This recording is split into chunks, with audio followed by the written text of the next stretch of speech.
الحمد لله حمدا موافيا لنعمه مكافيا لمزيده والصلاة والسلام على سيدنا محمد وآله وصحبه وجنوده أما بعد قال الله سبحانه وتعالى من عمل صالحا من ذكر أو أنثى وهو مؤمن فلنحيينه حياة طيبة وقال النبي صلى الله عليه وسلم كل أمتي يدخلون الجنة إلا من أبى قيل ومن يأبى يا رسول الله صلى الله عليه وسلم قال من أطاعني دخل الجنة ومن عصاني فقد أبى أو كما قال رسول الله صلى الله عليه وسلم۔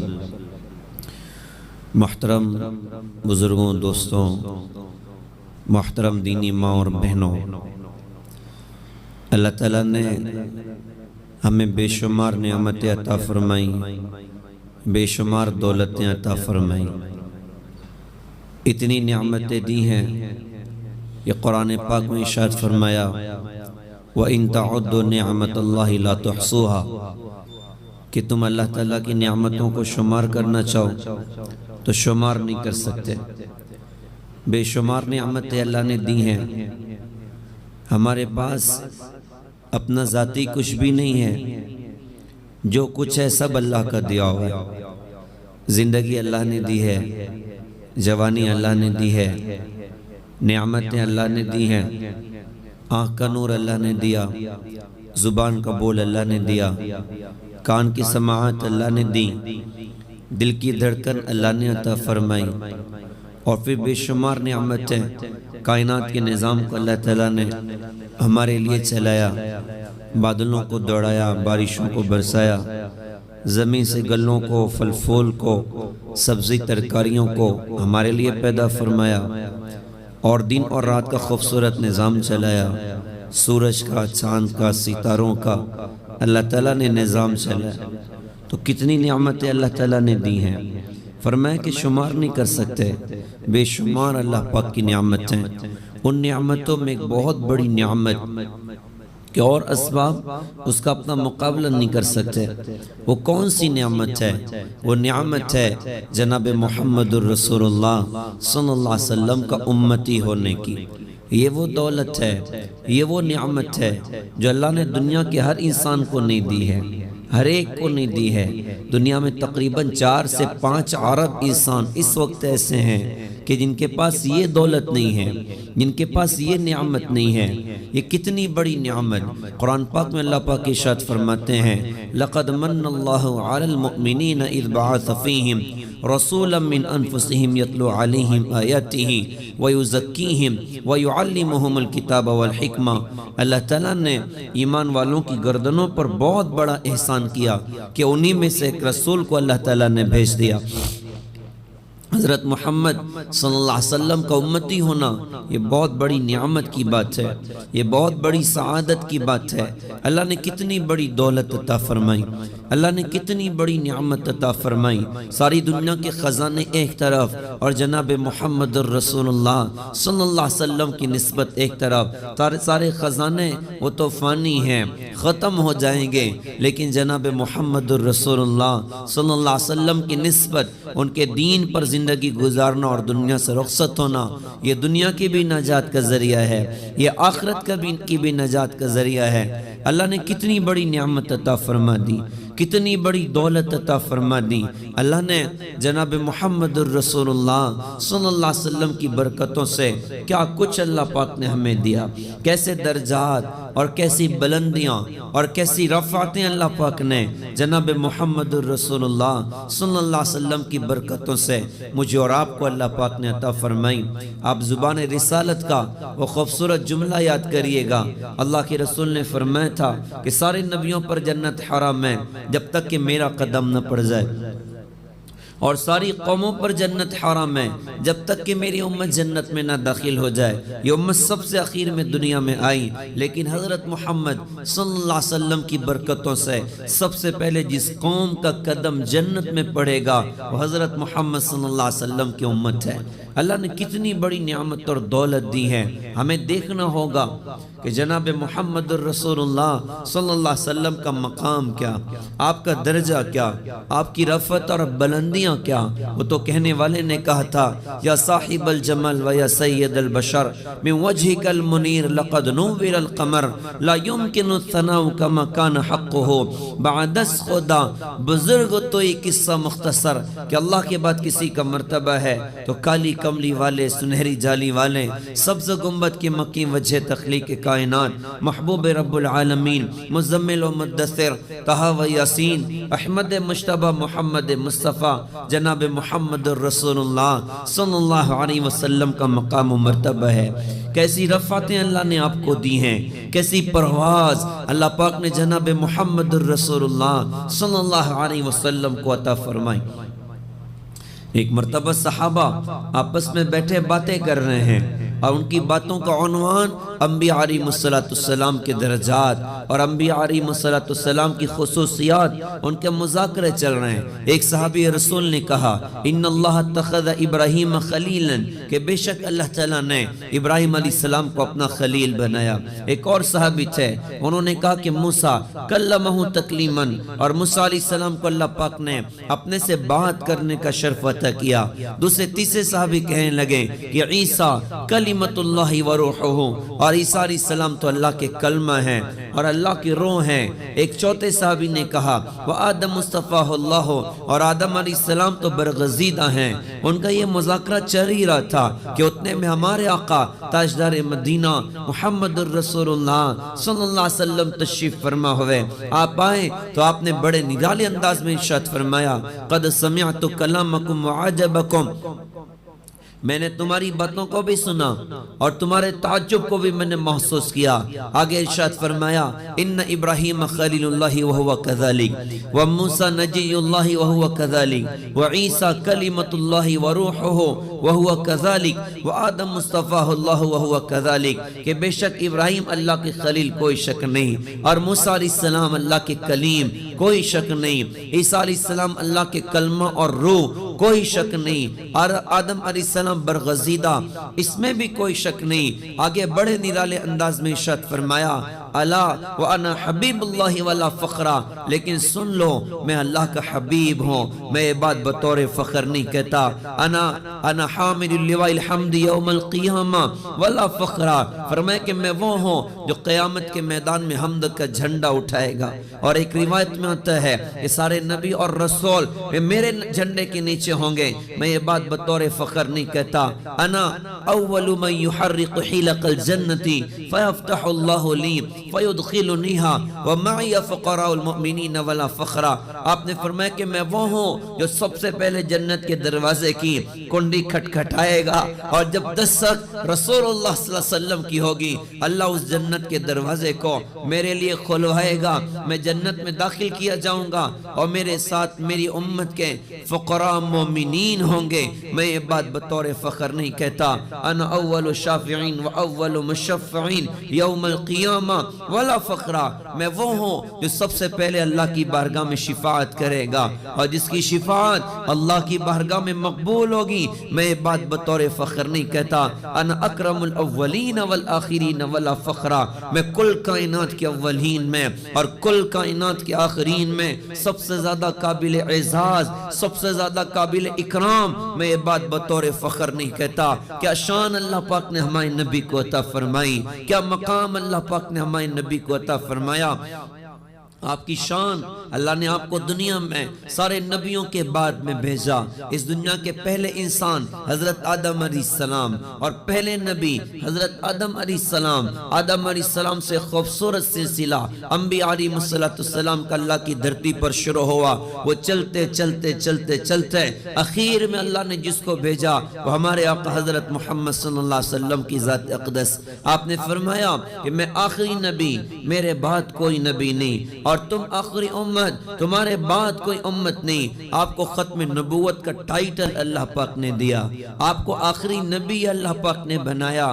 قربان جائیں، نبوت کے ظہور کے اعتبار سے سب سے اخیر میں ہمارے آقا حضرت محمد صلی اللہ علیہ وسلم، لیکن نبوت کے نوازے جانے کے اعتبار سے سب سے پہلے کوئی ذات اس کائنات میں ہے، وہ حضرت محمد صلی اللہ علیہ وسلم کی ذات اقدس ہے۔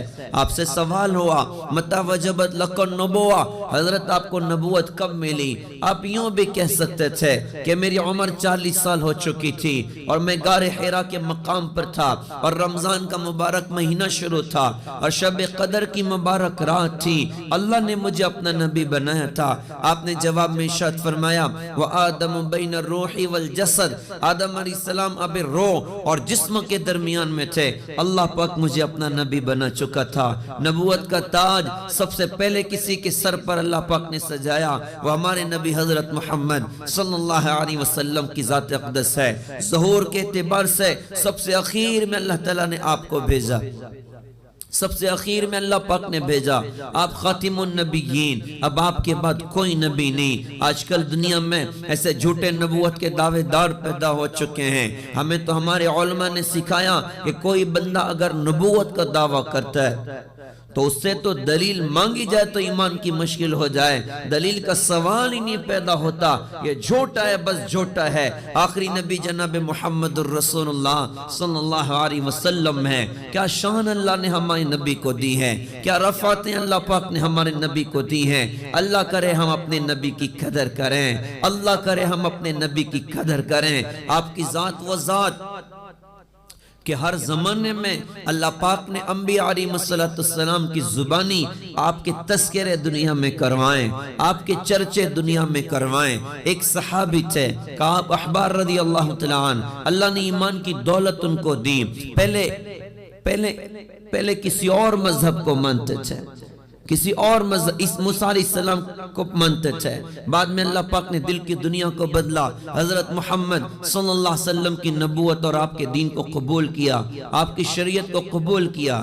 کلمہ پڑھنے کے بعد اللہ نے اس بندے کو پچھلی کتابوں کا بڑا علم عطا کیا تھا، یہ تورات کو بہت جانتے تھے۔ صحابہ کے پاس میں بیٹھ کر وہ سناتے کہ میں تورات میں حضرت محمد صلی اللہ علیہ وسلم کے بارے میں کیا کچھ لکھا ہوا پتا ہوں۔ ابھی حضرت محمد صلی اللہ علیہ وسلم کے دنیا میں آنے میں تقریباً 2000 سال باقی ہیں، اور تورات جو اللہ پاک نے موسیٰ علیہ السلام پر اتاری، اس تورات میں اللہ تعالیٰ نے جناب محمد الرسول اللہ صلی اللہ علیہ وسلم کا ذکر کیا۔ حضرت کعب فرماتے تھے نجد مکتوباً محمد الرسول اللہ عبدی المختار، کہ ہم تورات میں لکھا ہوا پاتے ہیں، اللہ نے فرمایا کہ محمد صلی اللہ علیہ وسلم میرے بندے ہیں، جن کو میں نے چن لیا ہے، لا فظ ولا غلیظ، نہ ہی وہ زبان دراز ہوں گے، نہ سخت دل ہوں گے، ولا سخاب فی الاسواق، نہ ہی وہ بازاروں میں شور مچانے والے ہوں گے، ولا یجزی بالسیئۃ السیئۃ، وہ برائی کا بدلہ برائی سے نہیں دیں گے، ولیکن یعفو ویغفر،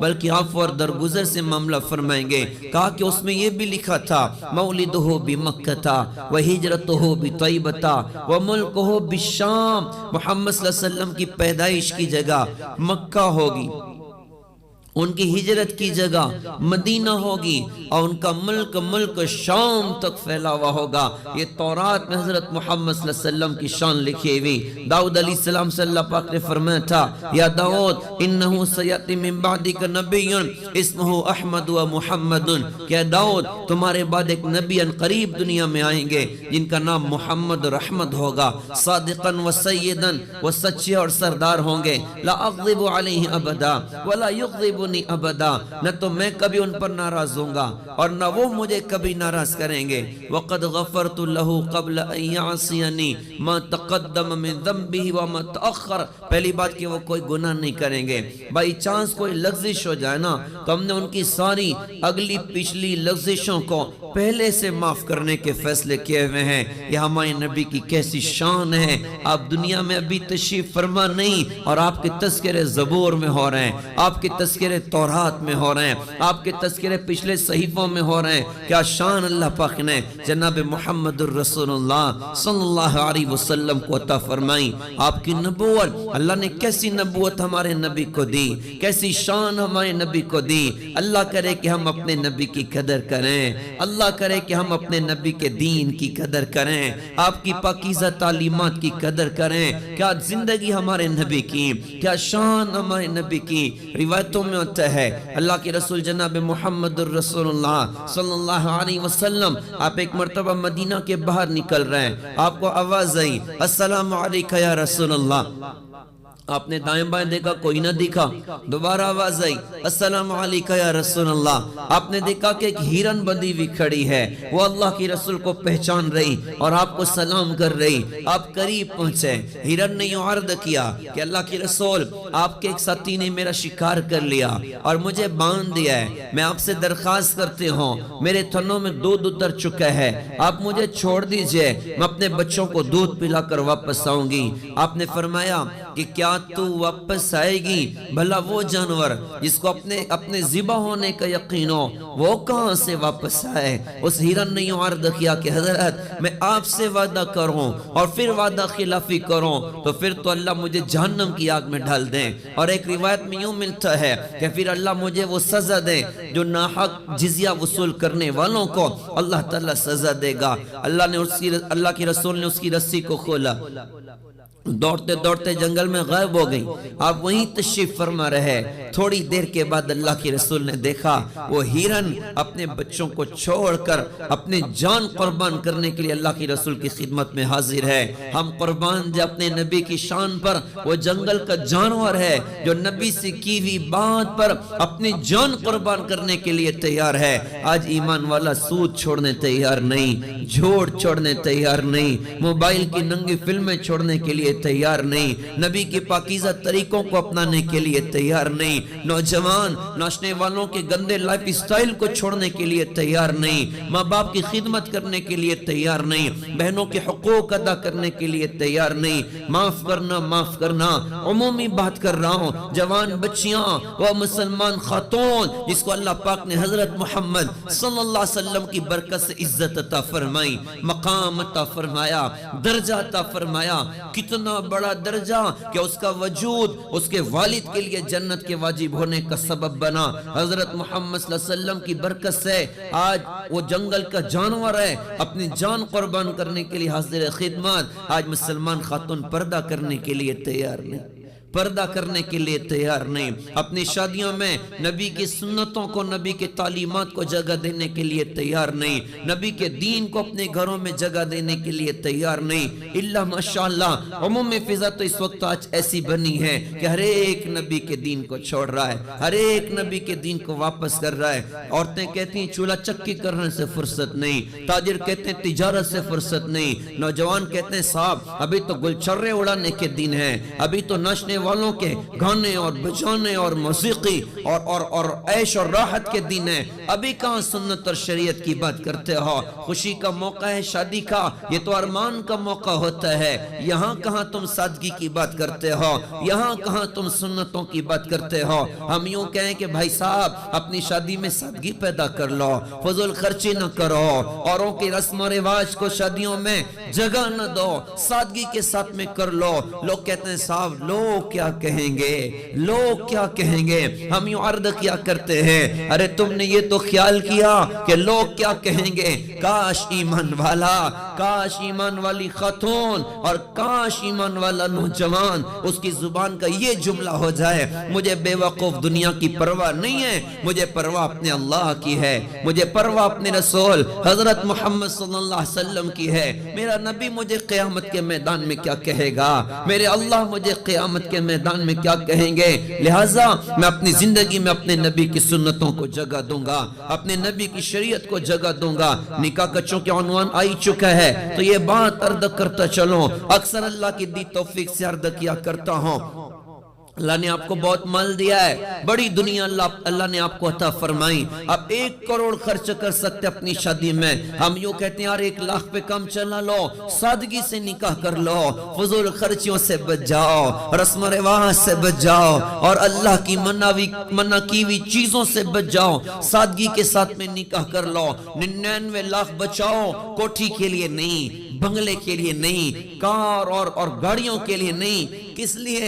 ارے 99 لاکھ بچا کر ایسے غریب باپ کی بیٹیاں تلاش کرو جو 100 200 500 کمانے والا بندہ، گھر کی روٹی مشکل ہو گئی ہے، گھر کا کھانا مشکل ہو گیا ہے، گھر میں بیٹیاں اب جوان ہو رہی، وہ اپنی بیٹیوں کے نکاح کے انتظام نہیں کر سکتا، اللہ نے آپ کو دیا، آپ نے 99 لاکھ بچا کر ایسی بیٹیاں تلاش کر کے ان کے نکاحوں کے انتظام کر دو، اللہ آپ کی نسلوں کو شادابی دکھائے گا، اللہ آپ کی نسلوں کو شادابی دکھائے گا۔ محترم دینی بہنوں، ہمیں اپنی زندگی میں اپنے نبی حضرت محمد صلی اللہ علیہ وسلم کی شریعت کو جگہ دینا، آپ کے پاکیزہ دین کو جگہ دینا۔ میں بات ہیرن کی کر رہا تھا، ہیرن دوڑتے ہوئے جنگل سے واپس آئی، اللہ کے رسول نے اس کی رسی کو لیا اور باندھ دیا، وہیں تشریف فرما رہے، اتنے میں وہ صحابی آ گئے جنہوں نے ہیرن کا شکار کیا تھا، انہوں نے دیکھا کہ اللہ کے رسول ادھر تشریف فرمائے، تو کہا کہ حضرت آپ ادھر؟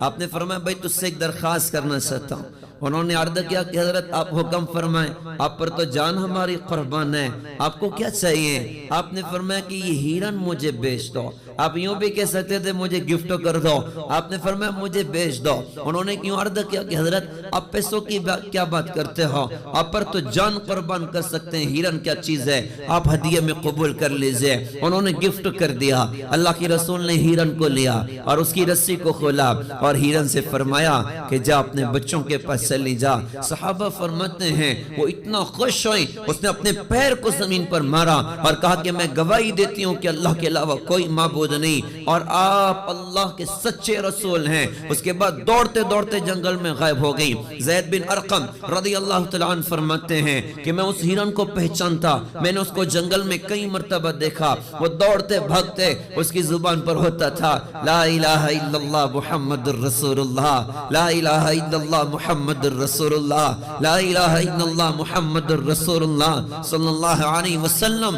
یہ ہمارے نبی کی نبوت ہے، یہ ہمارے نبی کی شان کی کچھ جھلکیاں ہیں کہ کیا مقام اللہ نے ہمارے نبی کو دیا، کیا درجہ اللہ پاک نے ہمارے نبی کو دیا، کیا رفعت اور بلندیاں اللہ نے ہمارے نبی کو عطا فرمائی۔ اب دیکھنا یہ ہے ہم نے اپنے نبی کی ذات کی کیا قدر کی ہے، ہم نے اپنے نبی کی سنتوں کی کیا قدر کی ہے، ہم نے اپنے نبی کے دین اور آپ کی تعلیمات کے ساتھ کون سا معاملہ کیا۔ اللہ کرے ہم اس کو سمجھنے والے بنے۔ اللہ معاف کرے آج ایمان والا اپنے نبی کے دین کے ساتھ وہ معاملہ کر رہا ہے جو ہمارے نبی کے ساتھ بنو سعد کی خواتین نے آپ کے بچپن میں کیا تھا۔ کیا واقعہ پیش آیا؟ ہمارے نبی کی پیدائش ہوئی مکہ کی وادی میں، عرب کے شہروں کا رواج یوں ہوا کرتا تھا، شہر میں بچے پیدا ہوتے، دیہات کی عورتوں کا قافلہ سال میں 1 مرتبہ 2 مرتبہ 3 مرتبہ وہ شہر آتا، اور شہر آنے کے بعد وہ پورے شہر میں وہ خواتین گشت لگاتی تھی اور پوچھتی تھی کوئی بچہ ہو تو دو، باپ سے ہمارا ایگریمنٹ کروا دو، پیسے ہمیں مل جائیں، ہم ان بچوں کو سال 2 سال 3 سال ان کی پرورش کریں گے، ان کو اچھی عربی سکھائیں گے، ان کی صحت کی حفاظت کریں گے۔ شہروں میں وبائیں اور بلائیں ہوا کرتی تھی، لوگ اپنے بچوں کو ان خواتین کے حوالے کرتے تھے، معاملہ پیسوں پر طے ہوتا تھا۔ ہم قربان دیں اللہ پاک کی حکمتوں پر، اللہ نے اپنے نبی کو درد کی وادیوں سے بھی بہت گزارا ہے، دکھ کی وادیوں سے بھی بہت گزارا ہے، کہ آپ کی پیدائش سے پہلے آپ کے والد عبداللہ کو اللہ پاک نے دنیا سے اٹھا لیا، آپ پیدا ہوئے تو یتیم پیدا ہوئے، مکہ کی وادی میں آپ کا وجود ہوا، آپ کی والدہ حضرت آمنہ ہیں۔ اس سال بنو سعد سے خواتین کا قافلہ آیا، تقریباً 400 کے قریب عورتیں اس قافلے میں تھیں۔ مکہ کی وادی کے قریب قافلے کا قیام ہوا اور مکہ میں سورج طلوع ہوا اور دن نکلا تو قافلے نے مکہ میں انٹری لی ہے، اور ظاہر سی بات ہے کہ پروڈکٹ تھوڑا ہو اور چاہنے والے زیادہ ہوں تو چھینا جھپٹی ہوا کرتی ہے۔ ہر بندہ یہ چاہتا ہے کہیں میں محروم نہ ہو جاؤں، پہلے مجھے مل جائے اور کچھ اچھا پروڈکٹ مل جائے، کوئی اچھی چیز مل جائے۔ آپ ذرا تصور کیجئے گا مکہ کی پرانی وادی وادی یاد کریے گا، خواتین کے قافلے کا انٹر ہونا یاد کریے گا، اور ان کا دوڑنا اور بھاگنا یاد کریے گا۔ ایک خاتون ایک گھر پر جاری، دوسرے گھر پر جاری، تیسرے گھر پر جاری، ہر گھر پر جا کر خواتین یوں آواز دیتی، ارے ہم بنو سعد سے آئے ہیں، وہاں کا ماحول بھی بہت اچھا ہے، اگر کوئی بچہ ہو تو ہمیں دے دو، ہم اس کی تعلیم و تربیت کریں گے، اس کو اچھی عربی سکھائیں گے، اس کی صحت کی حفاظت کریں گے۔ ہر گھر سے خواتین کو کوئی نہ کوئی بچہ ملتا چلا گیا۔ ان کے والد کہاں؟ کہا جی یہ والد ہیں۔ کہا جی ٹھیک ہے، آپ ہم کو کتنا پیسہ دیں گے؟ وہ پیسے بھی طے ہو رہے ہیں، ہر خواتین کو کوئی نہ کوئی بچہ مکے کی وادی میں مل رہا ہے۔ ہوتے ہوتے ایک گھر آیا جس گھر میں کائنات کا سب سے عظیم بچہ، کائنات کی سب سے عظیم ماں حضرت آمنہ کی گود میں سویا۔ اس گھر پر کسی خاتون نے دستک دی، ارے کوئی بچہ ہو تو دے دو، بنو سعد سے آئے ہیں۔ ماں نے کہا کہ ہاں بچہ ہے۔ دروازہ کھولا گیا، خاتون نے گھر کے حالات دیکھے، غربت جھلک کر نظر آ رہی ہے۔ کہا کہ بہن جی ان کے والد کو بلاؤ تاکہ ہم ایگریمنٹ کر سکیں کہ وہ ہم کو کتنے پیسے دیں گے۔ حضرت آمنہ نے فرمایا دیکھو بہن، یہ یتیم بچہ ہے، اس کے والد دنیا سے جا چکے ہیں، لیکن یہ برکتوں والا، ٹینشن نہ لو، بہت برکت تمہیں ملے گی، یہ بڑی شان والا بچہ ہے۔ سامنے کی خاتون نے کہا کہ بہن جی اگر ہمیں پیسے نہ ملیں تو مشکل ہو جائے گی، ہم بغیر پیسے کے بچے کو گود نہیں لے سکتے، آپ معاف کریے، میں کہیں اور جا کر تلاش کرتی ہوں۔ وہ خاتون چھوڑ کر چلی گئی، دوسری آئی اس نے چھوڑا، تیسری آئی اس نے چھوڑا، یہ بہت ساری عورتوں کا گزر اس گھر پر ہوا، لیکن کسی عورت نے اللہ کے رسول کے بچپن میں آپ کو گلے سے نہ لگایا، وہ ساری چھوڑ کے چلی گئی۔ میں یہ عرض کیا کرتا ہوں کہ وہ بدقسمت تھی، انہیں نہیں پتا تھا کہ کائنات کا سردار یہی بچہ، انہیں نہیں پتا تھا یہ اللہ کا جھنڈا اٹھانے والا، یہ بیت المقدس میں نبیوں کا امام بننے والا، یہ خاتم النبیین کا ٹائٹل پانے والا، انہیں نہیں پتا تھا یہ وہ ہستی ہے جن کی شفاعت کے بغیر جنت کے در نہ کھلیں، یہ وہ ہستی ہے جس کے قدم کے بغیر جنت میں کسی اور کا داخلہ ہو ہی نہیں سکتا۔ ان خواتین کو نہیں پتا تھا یہ وہ شخصیت ہے کہ جس کے قدموں سے اللہ اپنے عرش کو زینت بخشے گا۔ وہ ساری چھوڑ کے چلی گئی۔ آج ایمان والا اپنے نبی کے دین کے ساتھ یہ کر رہا ہے، آج ایمان والا اپنے نبی کے دین کے ساتھ یہ کر رہا ہے۔ نہ شادی میں نبی کے دین کے لیے جگہ، نہ گھر میں نبی کی سنتوں کے لیے جگہ، نہ جوانی میں نبی کی شریعت کے لیے جگہ، نہ کاروبار میں نبی کے احکامات کے لیے جگہ۔ ہر ایک نبی کے احکامات کو آج واپس کر رہا ہے۔ اللہ معاف فرمائے، اللہ معاف فرمائے۔ وہ ساری خواتین چھوڑ کے چلی گئی اور گھروں پر جا کر ایسے بچے انہوں نے گود لے لیے جن کے والد زندہ تھے، ان کو پیسہ مل گیا، ان کو کیش مل گیا۔ اب قافلے میں ایک ایسی خاتون تھی جو بہت غریب، جن کی اونٹنی بہت کمزور، جس کی گدی بہت کمزور، وہ کافی دیر کے بعد مکہ کی وادی میں داخل ہوئی۔ اب جب وہ داخل ہوئی نا تو بڑی پریشان کہ اب مجھے کوئی بچہ ملے گا کہ نہیں ملے گا۔ ایک گھر پر جا رہی، دوسرے گھر پر جا رہی، تیسرے گھر پر جا رہی، ہر گھر سے ان کو جواب ملتا ہم نے اپنا بچہ تو فلاں خاتون کے حوالے کر دیا، یہ حلیمہ سعدیہ یہ بڑی پریشان کہ کہیں ہماری روٹی نہ مشکل ہو جائے، کہیں ایسا نہ ہو کہ میں محروم رہ جاؤں، کہیں ایسا نہ ہو کہ مجھے مکے سے کوئی بچہ نہ ملے۔ وہ بے قرار ہو کے ڈھونڈ رہی ہیں۔ ہوتے ہوتے ان کا گزر اس گھر پہ ہوا جس گھر کے عبداللہ کے لال کو کسی نے گلے سے نہ لگایا تھا۔ حلیمہ نے کہا کہ اگر کوئی بچہ ہو تو دو۔ حضرت آمنہ نے فرمایا کہ ہاں بچہ تو ہے، لیکن آج اس کو کوئی لینے کے لیے تیار نہیں، تم لے لو۔ کہا بہن جی ٹھیک ہے میں لیتی ہوں، ان کے والد کو بلاؤ تاکہ معاملہ کر سکوں۔ کہا کہ مسئلہ یہی ہے، یہ یتیم بچہ ہے، اس کے والد دنیا سے جا چکے ہیں، بہن جی تم لے لو، تمہیں بہت برکت ملے گی۔ حلیمہ سعدیہ نے کہا جی بہن میں بہت غریب عورت ہوں، ہم لوگ بہت غریبی میں زندگی گزارتے ہیں، اگر پیسہ نہ ملا نا تو ہماری روٹی مشکل ہو جائے گی، بہن جی آپ معاف کریے، میں کہیں اور جا کے تلاش کرتی ہوں، میں نے کہیں پڑھا تو نہیں ہے، لیکن میرا دل یہ کہتا ہے کہ اس دن حضرت آمنہ گھر میں بیٹھ کر بہت روئی ہوں گی، ایک ایسی خاتون جن کے شوہر دنیا سے جا چکے ہوں۔ عید آتا ہی ہے نا تو عید کے دن وہ اپنے کمرے میں بیٹھ کر روتی ہیں کہ ہائے تم نہ رہے. بقرعید کا موقع ہوتا ہے وہ اپنے گھر میں بیٹھ کر بچوں کے سامنے روتی ہیں. ان کا درد یہ ہوتا ہے کہ ہائے تم نہ رہے, کاش تم ہوتے تو عید بھی کیا عید ہوتی اور بقرعید بھی کیا بقرعید ہوتی. آج محمد الرسول اللہ صلی اللہ علیہ وسلم کو یہ ساری خواتین نے اس لیے واپس کر دیا کہ ان کے والد نہیں ہیں. تو کیا حضرت آمنہ کو اپنے والد عبداللہ کی یاد نہ آئی ہوگی؟ اور کوئی ایسے ویسے شوہر تو نہ تھے نا, وہ تو حضرت عبداللہ تھے جن کے جیسا حسین اور جمیل پورے مکہ میں کوئی نہ تھا, جن کے جیسی شان والا پورے مکہ میں کوئی نہ تھا. کیا شوہر کی یاد نے بے قرار نہ کیا ہوگا؟ حلیمہ سعدیہ بھی چھوڑ کر چلی گئیں. دن بھر مکے میں تلاش کیا کہ کوئی بچہ مل جائے اس کا باپ زندہ ہوتا کہ پیسہ مل سکے. شام ہو گئی, شام کا وقت ہے. دو عجیب شخصیات مکے کی وادی میں, ایک وہ حلیمہ سعدیہ بنو سعد کی جن کو کوئی ایسا بچہ نہ ملے جس کا باپ زندہ ہو تاکہ پیسہ مل سکے, اور ایک ہمارے آقا حضرت محمد صلی اللہ علیہ وسلم جن کو غربت کی وجہ سے, جن کو یتیمی کی وجہ سے کوئی گلے لگانے کے لیے تیار نہ تھا. حلیمہ سعدیہ کی کیا کیفیت؟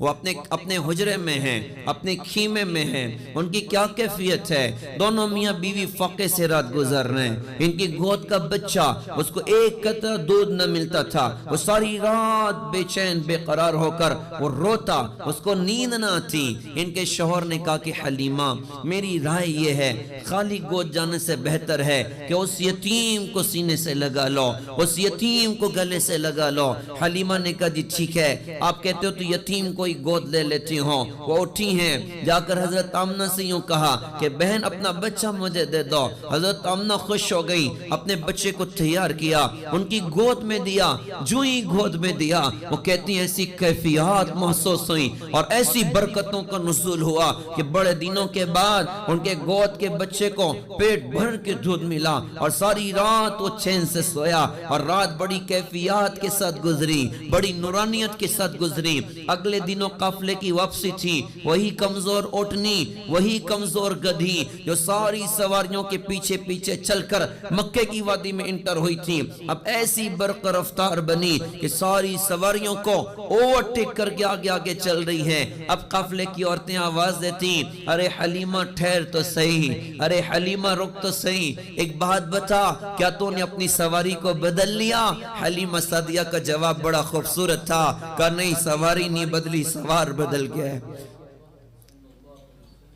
سواری نہیں بدلی, سوار بدل گیا ہے. اس بچے کی برکت ہے جو تم دیکھ رہے ہو. بنو سعد میں قحط کا زمانہ تھا, چرواہے بکریاں چرانے جاتے, انہیں کہیں چارہ نہ ملتا تھا, لیکن حلیمہ سعدیہ کی بکریاں وہ چٹیل میدان میں چرنے جاتی, اللہ گھاس زمین سے باہر نکلتا, وہ کھا کر آگے بڑھتی, گھاس غائب ہو جاتی. لوگ اپنے چرواہوں سے کہتے تھے ارے تم اپنی بکریاں وہاں کیوں نہیں چراتے جہاں پر حلیمہ سعدیہ کی بکریاں چرتی ہیں؟ کیا برکتیں اللہ نے اس وادی کو دکھائیں, کیا برکتیں اللہ نے اس گھرانے کو ہمارے آقا حضرت محمد صلی اللہ علیہ وسلم کی دکھائیں. اللہ کے فضل سے ایک مرتبہ بنو سعد جانے کا موقع ملا. جو واقعہ آپ بہنوں کو یہاں سنا رہا ہوں اللہ نے بنو سعد میں سنانے کا موقع عطا فرمایا, لیکن جو کیفیت وہاں بنی کہیں اور نہ بنی, کیونکہ نگاہ کے سامنے وہ پہاڑ تھے جس پر براہ راست حضرت محمد صلی اللہ علیہ وسلم کی نگاہیں پڑی تھی, اور وہ وادی تھی جن میں حضرت محمد صلی اللہ علیہ وسلم کے ننھے ننھے قدم جس وادی میں پڑے تھے, بکریاں چراتے تھے, بہن کے ساتھ کھیلتے تھے, ابا کی گود میں بیٹھتے تھے, حلیمہ سعدیہ ان کی گود میں بیٹھتے تھے. عجیب کیفیات. آپ کی ایک بڑی بہن تھی شیمہ ان کا نام تھا, بکریاں چراتی تھی جنگل میں. ایک دو مرتبہ بھائی کو بھی لے کر ساتھ چلی گئی. اس کے بعد ماں کے سامنے ضد کرتی, امی جان بھائی کو جب بھیجو گے تب جاؤں گی ورنہ نہیں جاؤں گی. حضرت حلیمہ فرماتی کہ بیٹی جب محمد یہ مجھ سے دور ہو جائیں مجھے نہیں اچھا لگتا ہے, کیوں ضد کرتی ہو؟ بہن نے کہا کہ امی جان میں کیا بتاؤں, جب بھائی میری گود میں ہوتے ہیں میں جدھر چلتی ہوں بکریاں بھی ادھر چلتی ہیں. جب میں ان کو لے کر بیٹھ جاؤں اپنی گود میں نا, ساری بکریاں دن بھر بیٹھ کے اس کے چہرے کی زیارت کرتی ہیں. اور امی جان سخت دھوپ میں بادل کا ایک ٹکڑا ہم پر سایہ کر کے رکھتا ہے, ان کے بغیر مجھے بکری چرانا بھی اچھا نہیں لگتا. محترم دینی ماں اور بہنوں, ایک خاتون نے حضرت محمد صلی اللہ علیہ وسلم کے بچپن میں ان کو گلے لگایا. اللہ نے کیسی برکتیں اس خاتون کو دکھائیں. ارے آج کا ایمان والا اپنے نبی کے دین کو زندگی میں جگہ دے گا تو کیا اللہ برکت نہ دے گا؟ کیا اللہ عزت نہ دے گا؟ کیا اللہ عزت کے میناروں پر نہ پہنچائے گا؟ کیا اللہ سکون اطمینان نہ عطا کرے گا؟ آج ہم جو ہلاکت کا شکار ہیں اپنے نبی کی زندگی کو چھوڑنے کی وجہ سے ہیں. کہنے والے نے کہا تھا مومن جو فدا نقش قدم پاک نبی ہو زیر قدم آج بھی عالم کا خزینہ. گر سنت نبی کی کرے پیروی امت طوفان سے نکل جائے گا پھر اس کا سفینہ. ہم اپنے نبی حضرت محمد صلی اللہ علیہ وسلم کی قدر کریں, ان کی زندگی کو اپنی زندگیوں میں جگہ دیں, ان کی تعلیمات کو اپنی زندگی میں جگہ دیں. محترم دینی ماں اور بہنوں, انسان تو عبد الاحسان ہوا کرتا ہے. ہم پر سب سے زیادہ احسان اللہ کا, اللہ کے بعد سب سے زیادہ احسان جناب محمد رسول اللہ صلی اللہ علیہ وسلم کا. ہماری گردن پہ نبی کا کتنا احسان ہے, ہماری گردن پہ ہمارے نبی کا کتنا احسان ہے. کتنا آنسو ہماری خاطر آپ نے گرائے, کتنے درد ہماری خاطر آپ نے دیکھے, کتنے دکھ ہماری خاطر آپ نے دیکھے. زندگی کی دعائیں اٹھائیے گا. ایک مرتبہ آپ کی بیوی حضرت عائشہ رضی اللہ تعالیٰ عنہ اپنے شوہر سے یوں کہا کہ اللہ کے رسول آپ میری مغفرت کی دعا کر دیجئے. ہمارے نبی نے ہاتھ اٹھائے اور اللہ تعالیٰ سے دعا فرمائی کہ اللہ تعالیٰ آپ عائشہ کے اگلے پچھلے اور چھپ کر کیے ہوئے اور اعلانیہ کیے ہوئے سارے گناہوں کو معاف کر دیں. امی جان عائشہ بہت خوش ہو گئی اور خوشی میں ہنسنے لگی. ہنسی میں ان کا سر ان کی اپنی گوشت سے جا لگا. اللہ کے رسول نے پوچھا عائشہ کیا تمہیں میری دعا سے خوشی ہوتی ہے؟ انہوں نے کہا کہ حضرت آپ نے میری مغفرت کی دعا کی ہے, مجھے خوشی کیوں نہ ہو. اللہ کے رسول نے فرمایا کہ عائشہ میں اپنی امت کے لیے ہر نماز کے بعد یہ دعا کرتا ہوں, ہر نماز کے بعد یہ دعا کرتا ہوں. کیا پیار اپنی امت کو دیا ہے, کیا محبت اپنی امت کو دی ہے, کیا لاڑ اپنی امت کو دیا ہے, کیسا پیار کرنے والے. ایک مرتبہ ایک صحابی رسول سے چوری کا گناہ سرزد ہوا, گناہ ثابت ہوا. صحابہ نے پکڑ کے ان کو اللہ کے رسول کی خدمت میں پیش کیا. آپ نے فرمایا اس کے ہاتھ کاٹ دیا جائیں. ایک کونے میں جا کر آپ رونے لگے. صحابہ نے کہا حضرت سزا آپ نے سنائی ہے اور آپ خود روتے ہو. اللہ کے رسول نے فرمایا وہ امیر بدترین امیر ہے جو اللہ کی حد جاری نہ کریں. یہ تو اللہ کا حکم ہے کہ کوئی چوری کرے گناہ ثابت ہو جائیں تو ہاتھ اس کے کٹے جائیں. میں اس میں کچھ نہیں کر سکتا, البتہ میرے امتی کا ہاتھ کٹے میں نہ روں تو اور کون روئے گا. کیسا امت سے پیار کرنے والے, کیسا امت سے محبت کرنے والے. ہم پر کتنا احسان ہمارے نبی حضرت محمد صلی اللہ علیہ وسلم کا. ماؤں بہنوں کا مجمع بیٹھا ہوا, میں ان کو سناؤں کہ آپ کو کیسی برکات اللہ نے نبی کی عطا فرمائی, کیسی خیرات نبی کی عطا فرمائی. اسلام سے پہلے عورت کا کوئی مقام معاشرے میں نہیں تھا. لڑکی کا پیدا ہونا گھروں میں عیب سمجھا جاتا تھا. لڑکیاں پیدا ہو جائیں, ایسے کتنی معصوم بچیاں زندہ زمین میں دفن کر دی گئیں اور دفن کرنے والا کوئی اور نہیں, اس کا اپنا سگا باپ ہوتا تھا. وہ کہتا تھا لڑکی تو بہت ذلت کی چیز ہے, اس کو زندہ نہیں رکھنا, اس کو زمین میں دفن کر کے چین کا سانس لینا. آج بھی مکے میں وہ قبرستان موجود ہے جہاں پر لوگ اپنی بچیوں کو زندہ زمین میں دفن کیا کرتے تھے. کیسی پیاری پیاری بچیاں زندہ زمین میں دفن کر دی گئی. دفن کرنے والا اس کا اپنا سگا باپ. وہ کہتا تھا یہ ذلت کی چیز ہے, میں اپنے پاس میں نہیں رکھ سکتا. لیکن جب اسلام آیا, جب حضرت محمد صلی اللہ علیہ وسلم آئے تو آپ ماؤں بہنوں کو کیسی عزت ملی ہے, کیسا مقام ملا ہے. اللہ کے رسول نے فرمایا کہ جس کو اللہ پاک نے 3 بیٹیاں عطا فرمائیں, اس نے ان کی تعلیم و تربیت کی, ان کا حق ادا کیا, اس پر جنت واجب ہو گئی. کسی صحابی نے کہا حضرت اگر 2 بیٹیاں ہوں تب کیا ملے گا؟ آپ نے فرمایا کہ 2 بیٹیاں ہوں, تعلیم و تربیت کر دے, حق ادا کر دے, اس پر جنت واجب ہو گئی. کسی نے کہا حضرت اگر 2 بھی نہ ہوں, ایک ہی بیٹی ہو تب کیا ملنا ہے؟ آپ نے فرمایا کہ 1 بیٹی ہو, تعلیم و تربیت کر دے, حق ادا کر دے, اس پر جنت واجب ہو گئی. کتنی بڑی عزت ہماری ماں بہنوں کو نبی کی برکت سے ملی کہ ان کا وجود ان کے والد کے لیے جنت کے واجب ہونے کا سبب بنا. کیا اب یہ ایک ایمان والی خاتون کی ذمہ داری نہیں بنتی کہ نبی کی شریعت کو اپنی زندگی میں جگہ دیں, نبی کی تعلیمات کو اپنی زندگی میں جگہ دیں, نبی کے دین کو اپنی زندگی میں جگہ دیں کہ آپ یہ ذمہ داری نہیں بنتی کہ پردے میں چھپ کر زندگی گزاری جائے، نبی کی بیویوں کو زندگی کا آئیڈیل بنایا جائے، نبی کی بیٹی حضرت فاطمہ ان کو زندگی کا آئیڈیل بنایا جائے۔ محترم دینی ماں اور بہنوں، اللہ نے آپ کو بڑے رتبے عطا فرمائے، بڑے بڑے مقامات عطا فرمائے، ساتھ ہی ساتھ آپ کو ذمہ داریاں بھی عطا کی گئی ہیں، آپ کو کچھ کام بھی عطا کیے گئے ہیں۔ اسلام نے آپ کو کہا آپ کو گھر میں چھپ کر زندگی گزارنی ہے۔ اس پر باطل یہ جھوٹا پروپیگنڈا دنیا میں کرتا ہے کہ اسلام تو عورت پر ظلم کرتا ہے، اسلام عورت کے قید کرنے کی بات کرتا ہے۔ انہوں نے نعرہ لگایا کہ عورت کو آزاد کرو، آزادی نسواں کے نعرے لگائے کہ جیسے مرد باہر پھرتا ہے ایسی عورتیں بھی پھریں گی، ہر جگہ عورتیں بھی ہوں گی، مردوں کے شانہ بشانہ چلیں گی۔ اس زمانے میں یہ ٹائٹل تو عورتوں کو بڑا خوبصورت لگا، امریکہ کی خواتین کو بڑا خوبصورت لگا، یورپ کی خواتین کو بڑا خوبصورت لگا۔ وہ تو پہلے ہی اللہ کو نہ جانتی تھی، وہ پہلے ہی اللہ کی رسول کو نہ جانتی تھی۔ انہوں نے کہا یہ بہت اچھی بات ہے، اپنے آپ کو آزاد کر دیا، بے پردوں کے بازاروں کی زینت بن گئی۔ باطل کہتا ہے کہ اسلام نعوذ باللہ ظلم کرتا ہے، ہم یوں کہتے ہیں کہ باطل نے عورت پر ظلم کیا، اس کو آزاد کیا۔ اب جا کر کوئی ان کے حالات پوچھیں، وہ خاتون جو آج سے 50 سال پہلے جوان تھی، آج اس کی زندگی کا کیا حشر بنا، آج سے 40 سال پہلے جوان تھی، آج اس کی زندگی کا کیا حشر بنا۔ جب تک شباب تھا، جب تک حسن جمال تھا، لوگوں نے پلکوں پہ بٹھایا، آج امریکہ کی خاتون وہ رشتوں کو ترس گئی، یورپ کی خاتون وہ رشتوں کو ترس گئی، کوئی اس کو اپنی امی کہنے تیار نہیں ہے، کوئی خالہ کہنے تیار نہیں ہے، کوئی بوا کہنے تیار نہیں ہے، کوئی پھوپھی کہنے کے لیے تیار نہیں ہے، کوئی بہن کہنے کے لیے تیار نہیں ہے۔ جوانیاں برباد ہو گئیں، زندگیاں برباد ہو گئیں۔ محترم دینی ماں اور بہنوں، اسلام نے عورت کو جب یہ حکم دیا نا کہ تمہیں پردے میں چھپ کر زندگی گزارنی ہے تو مردوں کو آزاد نہیں چھوڑا ہے، بلکہ اس کے دائیں بائیں رہنے والے جتنے مرد ہیں سب کو تمہارا درجہ اسلام نے بتایا، تمہارا مقام اسلام نے بتایا۔ آپ کے قریب کون ہوگا؟ آپ کے والد ہوں گے۔ آپ کے والد کو بتایا یہ گھر میں جو تیری بیٹی ہے نا یہ تیری جنت کا سامان بننے والی ہے، اس کی تعلیم و تربیت کی فکر کرنا، اس کی حقوق کی ادائیگی کی فکر کرنا۔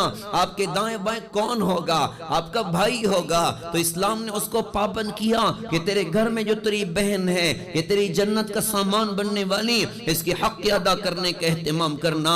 دائیں بائیں بیٹا ہوگا، اسلام نے بیٹے کو پابند کیا کہ دیکھ تیرے گھر میں جو تیری ماں بیٹھی ہے اس کے قدموں کے نیچے اللہ پاک نے جنت کو رکھا، اس کی خدمت کرے گا جنت تیرا اپنا مقدر بنے گی۔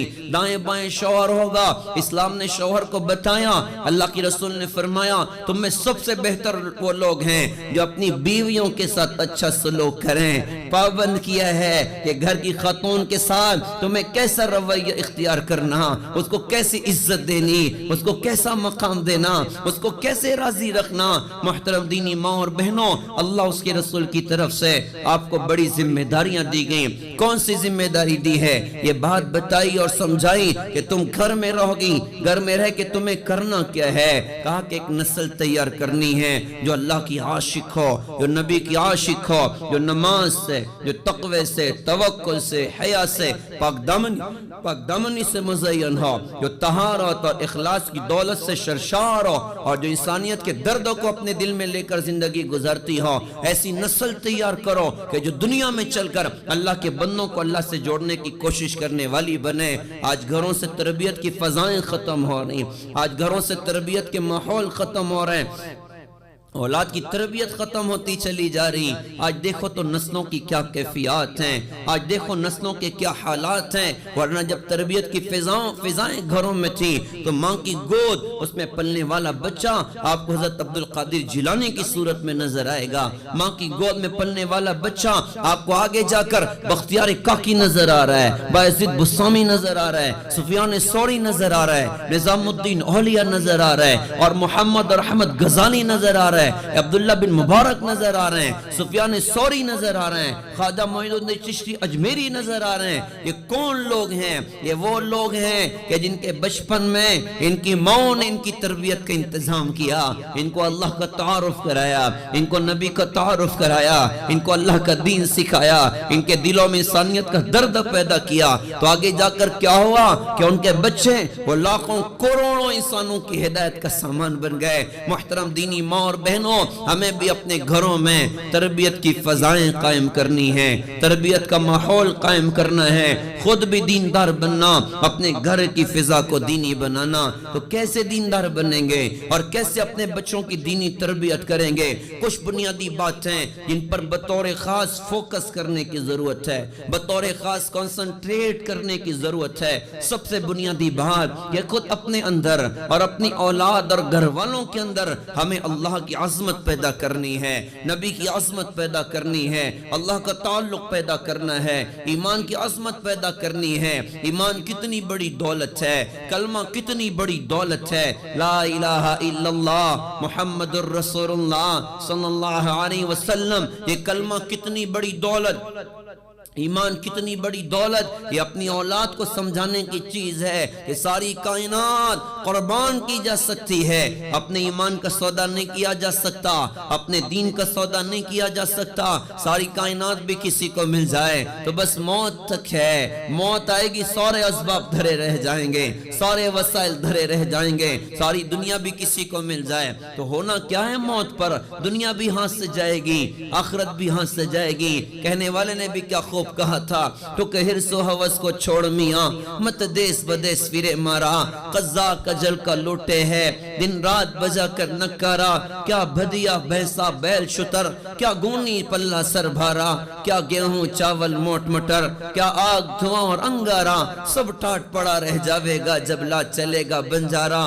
مغرور نہ ہو تلواروں پر، مت بھول بھروسے ڈھالوں کے، سب پٹا توڑ کے بھاگیں گے، منہ دیکھ اجل کے بھالوں کے، کیا ڈبے موتی ہیروں کے، کیا ڈھیر خزانے مالوں کے، کیا بکچے تاش مشجر کے، کیا تخت شال دو شالوں کے، سب ٹاٹ پڑا رہ جاوے گا جب لا چلے گا بنجارا۔ کہ جب موت آئے گی تو سارے اسباب دھرے رہ جائیں گے۔ اور ایسا انسان، یہ دنیا تو تھی، ایمان نہ تھا، اب موت آئی تو اس کا حشر کیا بنا؟ نہ خدا ہی ملا، نہ وصال صنم، نہ ادھر کے رہے نہ ادھر کے رہے، دنیا بھی ہاتھ سے گئی اور آخرت بھی ہاتھ سے گئی۔ اس کے برخلاف وہ ایمان والی خاتون، وہ ایمان والا مرد جس کو اللہ نے ایمان کی دولت عطا فرمائی، کلمے کی دولت عطا فرمائی، ہو سکتا ہے دنیا میں درد ہو سکتا ہے دنیا میں دکھ ہو سکتا ہے دنیا میں بے قراریاں ہوں، اللہ اس کو کیسے اعزاز عطا کرے گا، اللہ اس کو کیسے مقام عطا کرے گا۔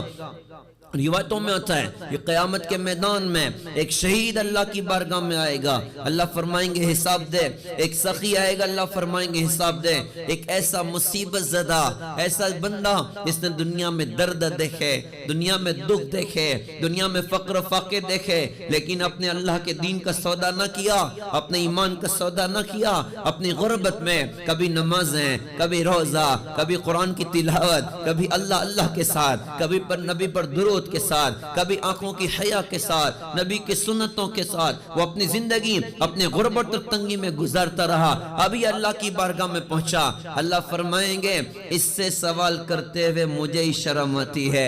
اور جب اس پر اللہ پاک انعامات کی بارش کرے گا تو دنیا کے وہ لوگ جنہوں نے عیاشیوں کے ساتھ میں دنیا میں زندگی گزاری تمنا کریں گے کاش دنیا میں ہمارا بدن قینچیوں سے کاٹ دیا جاتا، ہم اس پر صبر کرتے اور یہ انعام ملتا تو سودا بہت سستا تھا۔ ایمان والے کو کیسے اعزاز اللہ تعالیٰ عطا کرے گا۔ اچھا عجیب بات روایتوں میں ہوتا ہے کہ بہت سے ایمان والے کبیرہ گناہ کرتے کرتے بغیر توبہ کے دنیا سے چلے گئے، تو انصاف کے تقاضے کی بنیاد پر اللہ ان کو بھی جہنم کی آگ میں ڈالے گا۔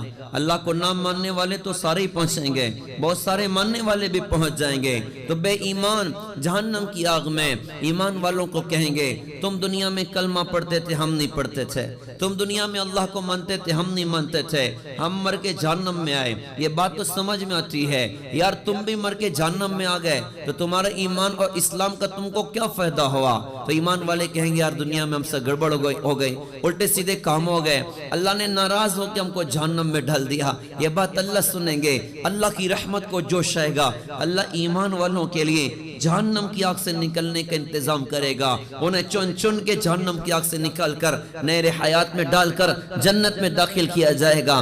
بے ایمان یہ منظر دیکھیں گے، بے ایمان یہ منظر دیکھیں گے، اور یہ بات بھی عرض کرتا چلو، وہ بچیاں بھی یہ منظر دیکھیں گی جنہوں نے کسی زمانے میں بچپن میں مسلمان ماں کی گود دیکھی تھی، مسلمان باپ کی گود دیکھی تھی، مسلمان گھر میں اس کا اپنا وجود ہوا تھا، جب اس کا وجود ہوا تو اس کے والد نے اس کے کان میں اللہ اکبر کی تکبیر کے نعرے بلند کیے تھے، اذان کے الفاظ اس کے کان میں پہنچائے تھے، پھر آگے بڑھتے رہے، شباب کا عالم آیا، بے دینی غالب آ چکی تھی، بے حیائی غالب آ چکی تھی۔ اب اس نے کیا کیا؟ اس کو اوروں کی گندے لائف اسٹائل اچھے لگے، اوروں کے گندے رسم رواج اچھے لگے، اوروں کے سونے چاندی سے یہ متاثر ہو گئی، اللہ بچائے، اپنے دین اور ایمان کا سودا کر دیا۔ آج لاکھوں لاکھ ہمارے ملک کی مسلمان بچیاں آج اپنے دین کا سودا انہوں نے کیا ہوا، اپنے کلمے کا سودا انہوں نے کیا ہوا، خدا نخواستہ اگر اسی پر مرخب کے دنیا سے چلے گئے تو جہان دنیا کی بھی آگے اور جہنم کی بھی آگ ہے، اور جہنم میں داخل کرنے کے بعد کبھی نکلنا مقدر نہ ہوگا۔ اللہ کرے کہ ایسی بہنوں کے کانوں تک ہماری درد بھری صدا پہنچے کہ خدا را واپس آ جاؤ، خدا را واپس آ جاؤ، خدا را اپنے کلمے کی طرف واپس آ جاؤ، خدا را اپنے دین کی طرف واپس آ جاؤ۔ کیسے گھاٹے کا سودا تم نے کر لیا، کیسے نقصان کا سودا تم نے کر لیا۔ خسرت دنیا والآخرہ، دنیا کا بھی خسارہ اور آخرت کا بھی خسارہ۔ خدا را اپنے دین کی طرف واپس آ جاؤ، اللہ کرے کہ بہنوں کے کان تک ایسی صدا پہنچے۔ تو اگر خدا نخواستہ اسی پر مر گئے، کفر شرک پر مر گئے اور آخرت میں چلے گئے، تو جب ایمان والوں کو جہنم کی آگ سے چن چن کے نکالا جائے گا تو بے ایمان بھی یہ منظر دیکھیں گے، اور وہ مرد اور عورت جنہیں اللہ پاک نے کبھی مسلمان بنایا تھا، بعد میں ایمان کا سودا کیا تھا، وہ بھی اب جہنم کی آگ میں وہ بھی یہ منظر دیکھیں گے۔ فرشتوں سے کہیں گے، فرشتوں ارے ہمیں بھی تو جہنم کی آگ سے نکال لو، ہم بھی تو تنگ آ گئے جہنم کی آگ سے، ہم بھی تو تنگ آ گئے جہنم کے سانپ اور بچھوں سے، ہم بھی تو تنگ آ گئے جہنم کی درد بھری اور دکھ بھری زندگی سے، جہاں بھوک بہت ہے کھانا نہیں ہے، جہاں پیاس بہت ہے پانی نہیں ہے، جہاں زخم بہت ہے مرہم نہیں ہے، جہاں درد بہت ہے درد کی کر درما نہیں ہے، ہم بھی تو تنگ آ گئے، ارے ہمیں بھی تو جہنم کی آگ سے نکالو۔ فرشتے کہیں گے ایمان دکھاؤ، اگر تمہارے پاس ایمان ہو تو تمہیں بھی جہنم کی آگ سے نکال لیتے ہیں۔ اب ان کے پاس ایمان تو نہیں ہے نا، چیخیں گے اور چلائیں گے اور بڑے درد سے کہیں گے ہائے کاش ہم بھی مسلمان ہوتے، ہائے کاش ہم بھی کلمہ پڑھنے والے ہوتے۔ اللہ کے رسول نے اس کی تائید میں قرآن پاک کی آیت پڑھی، ربما یود الذین کفروا لو کانوا مسلمین، جہنم میں کافر کہیں گے ہائے کاش ہم بھی مسلمان ہوتے۔ محترم دینی ماں بہنوں، اپنی بچیوں کو ہم سنبھالیں، اپنے بچوں کو ہم سنبھالیں، ایمان کی عظمت ان کے اپنے دلوں میں پیدا کریں، اللہ اس کے رسول کی محبت ان کے اپنے دلوں میں پیدا کریں، بتکلف ایمانی جملے اپنی اولاد کو سکھائیں۔ پہلی بنیادی بات کہ اپنے ایمان پر محنت کرنا، اللہ اس کے رسول کی محبت پر محنت کرنا۔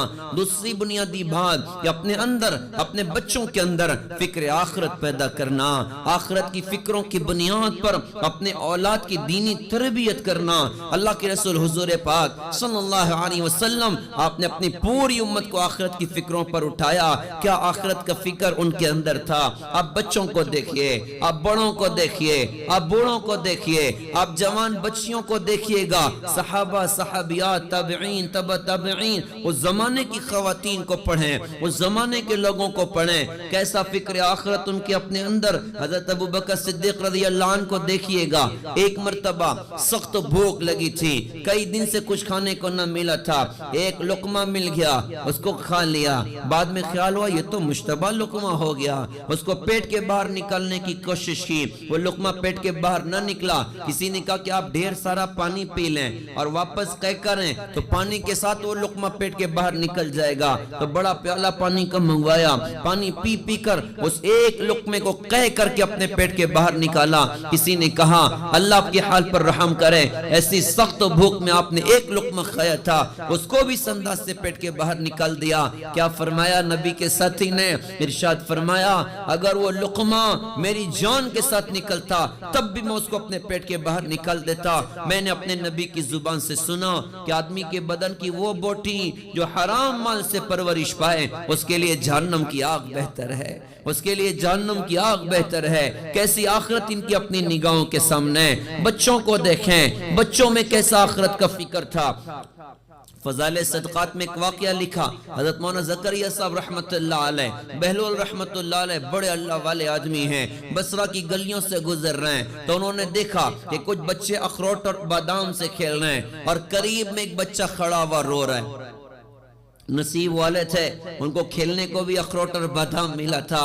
ہماری قوم مشکل میں پڑ گئی کہ کھیلنے کے لیے موبائل ملا، کھیلنے کے لیے موبائل ملا، جس نے جوانیاں تباہ کر دی، جس نے زندگیاں تباہ کر دی، جس نے ایمان کے جنازے نکال دیے، جس نے ایمان کو کمزور اور کھوکھلا کر کے رکھ دیا۔ آج اس موبائل نے کیسی تباہیاں دکھائی ہیں، آج اس موبائل نے کیسی بربادیاں دکھائی ہیں۔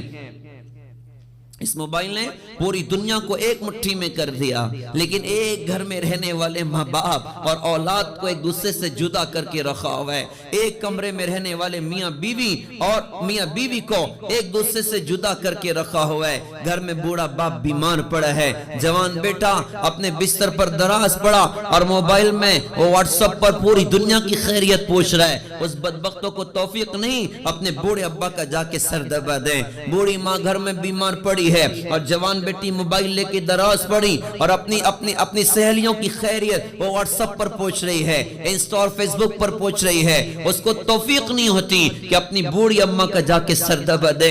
اس موبائل نے نسلوں کو تباہ کر کے رکھ دیا۔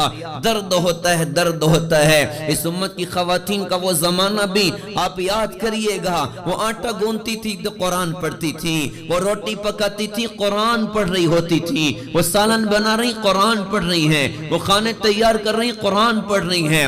بچہ ماں کی گود میں ہے اور بچہ ماں کی گود میں اور ماں کی زبان اللہ کے کلام پر چل رہی ہے، ماں کی زبان اللہ کے کلام پر چل رہی ہے۔ تو کیا یہ بچے یہ کیسے بنے؟ آج کا عجیب دور بھی دیکھنا ہمارا اپنا مقدر تھا کہ بچہ ماں کی گود میں ہے اور ماں کے موبائل میں پاکستانی سیریل چل رہا ہے، بچہ ماں کی گود میں ہے اور ماں کے موبائل میں ناچ گانے چل رہے ہیں۔ میرا درد بھرا سوال امت کی ماؤں کے نام، میرا درد بھرا سوال امت کی بہنوں کے نام، کیا اس گود میں پلنے والا بچہ حضرت عبد القادر جیلانی جیسا بنے گا؟ کیا اس گود میں پلنے والا بچہ بختیار کاکی جیسا بنے گا؟ کیا اس گود میں پلنے والی بچی وہ رابعہ بصریہ جیسی بنے گی یا کچھ اور بنے گی؟ ہماری نسلیں تباہی کی طرف جا رہی، اس نے ساری راتیں تباہ کر دی، سارے دن تباہ کر دیے، صلاحیتوں کو برباد کر کے رکھ دیا۔ رات کا اکثر حصہ نوجوان نسل کیا اس کا وقت کہاں ضائع ہو رہا ہے؟ رات کا اکثر حصہ موبائل میں برباد ہوا، موبائل میں ضائع ہوا۔ یاد رکھنے کی بات ہے، ایک وہ نادان انسان ہوتا ہے جو کسی بات پر ٹینشن میں آ کے گن پوائنٹ سے اپنے آپ کو شوٹ کر لیتا ہے یا بلڈنگ سے چھلانگ لگا کر اپنے آپ کو ختم کر دیتا ہے، اور وہ بے وقوف مہا بے وقوف ہے جو سلو پوائزن کی طرح روزانہ اپنی زندگی کو ضائع اور برباد کر رہا ہوتا ہے۔ روز 4 گھنٹہ موبائل میں لگایا، 5 گھنٹہ موبائل میں لگایا، 6 گھنٹہ موبائل میں لگایا، ساری رات موبائل میں برباد کر دی۔ ابھی احساس نہیں ہو رہا ہے قیامت کے میدان میں خون کے آنسو روئے گا، ہائے کہاں زندگی کو ضائع کر دیا تھا، ہائے کہاں زندگی کو برباد کر دیا تھا۔ خون کے آنسو روئے گا اور اللہ سے کہے گا ربنا بصرنا وسمعنا فرجعنا نعمل صالحا انا موقنون۔ اے ہمارے رب، ہم نے دیکھ لیا، سن لیا، سمجھ لیا، اب ہمیں دنیا میں واپس کریے۔ اب کیا کریں گے؟ فیس بک چلا کے آئیں گے، واٹس ایپ چلا کے آئیں گے، انسٹا چلا کے آئیں گے؟ نہیں جی، اللہ آپ کو راضی کر کے آئیں گے، ایمان اور عمل بنا کر آئیں گے۔ محترم دینی ماؤں بہنوں، درد ہوتا ہے، درد ہوتا ہے گھر میں بچہ روئے اور ستائے ماں کہتی ہے دیکھو موبائل اس کو دے دو خاموش ہو جائے گا. ہائے رے ہائے, بچھو اس کے ہاتھ میں پکڑا دیا ہے, سانپ اس کے ہاتھ میں پکڑا دیا ہے, اژدہا اس کے ہاتھ میں پکڑا دیا جو اس کی دنیا کو بھی تباہ کرے گا, آخرت کو بھی تباہ کرے گا. اسی موبائل کے غلط استعمال کی وجہ سے لاکھوں لاکھ مسلمان بچیوں نے اپنے دین اور ایمان کا سودا کیا ہوا ہے.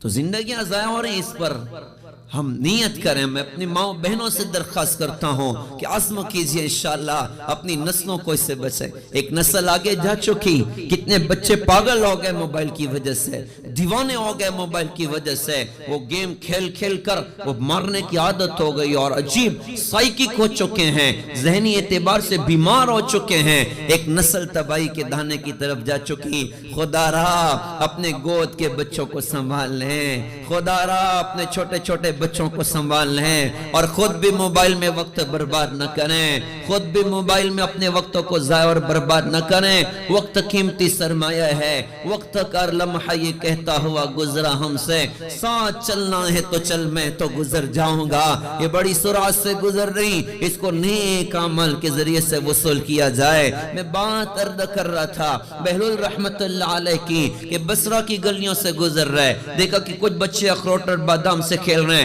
اور قریب ایک بچہ کھڑا ہوا رو رہا ہے. ان کو لگا شاید اس کے پاس اخروٹ اور بادام نہیں ہے, اس لیے بچہ رو رہا ہے. اس سے جا کے فرمایا بیٹا رونے دھونے کی کوئی بات نہیں, تجھے میں اخروٹ اور بادام خرید دوں گا, تو بھی ان سے کھیلنا. تو وہ چھوٹا سا بچہ ادھر سے کہتا ہے ارے بے وقوف, کیا ہم لوگ کھیلنے کے واسطے پیدا ہوئے ہیں؟ حضرت تو کرنے لگ گیا, کہا بیٹا پھر کس کام کے لیے پیدا ہوئے ہو؟ کہا کہ علم حاصل کرنے کے لیے پیدا ہوئے ہیں, اللہ کی عبادت کرنے کے لیے پیدا ہوئے ہیں. حضرت نے فرمایا بیٹا تو بہت چھوٹا ہے, تو نے یہ بات کہاں سے سیکھ لی؟ اس چھوٹے سے بچے نے کہا کہ بہلول کیا تو نے قرآن نہیں پڑھا؟ قرآن میں اللہ فرماتے ہیں افحسبتم انما خلقناکم عبثا وانکم الینا لا ترجعون. میرے بندوں, کیا تم یہ سمجھتے ہو کہ ہم نے تمہیں دنیا میں بیکار بنایا؟ اور کیا تم یہ سمجھتے ہو کہ تم ہماری طرف نہیں لوٹائے جاؤ گے؟ میں نے یہاں سے یہ بات سیکھی ہے. اب اتنے بڑے اللہ والے وہ چھوٹے سے بچے سے فرماتے ہیں بیٹا تو بڑا حکیم معلوم ہوتا ہے, مجھے کچھ نصیحت کر. اب وہ چٹاک بھر کا بچہ وہ اشعار پڑھ رہا ہے, اس میں آخرت کا تذکرہ کر رہا ہے, قبر کا تذکرہ کر رہا ہے, اللہ کے سامنے جانے کا تذکرہ کر رہا ہے, دنیا کے مٹ جانے اور فنا ہو جانے کا تذکرہ کر رہا ہے. زارو قطر رو رہا ہے, روتے روتے بے ہوش ہو گیا. حضرت نے گود میں لیا, اس کو ہوش میں لایا. جب اس کو ہوش آیا حضرت نے کہا کہ بیٹا تو بہت چھوٹا ہے, ابھی تجھ پر کوئی گناہ نہیں ہے, تو اتنا روتا کیوں ہے؟ بچے نے کہا میں قربان جاؤں, میں سلام کروں اس ماں کی تربیت کو جس نے اپنی اولاد میں ایسا فکر آخرت بھر دیا, ایسا فکر آخرت اتار دیا. اس چھوٹے سے بچے نے بہلول رحمت اللہ علیہ سے یوں کہا بہلول مجھے دھوکہ نہ دیں, میں نے گھر میں اپنی امی کو دیکھا ہے, جب میری امی گھر میں آگ جلاتی ہیں تو اس میں پہلے چھوٹی چھوٹی لکڑیاں ڈلتی ہیں, بعد میں بڑی بڑی لکڑیاں ڈلتی ہیں.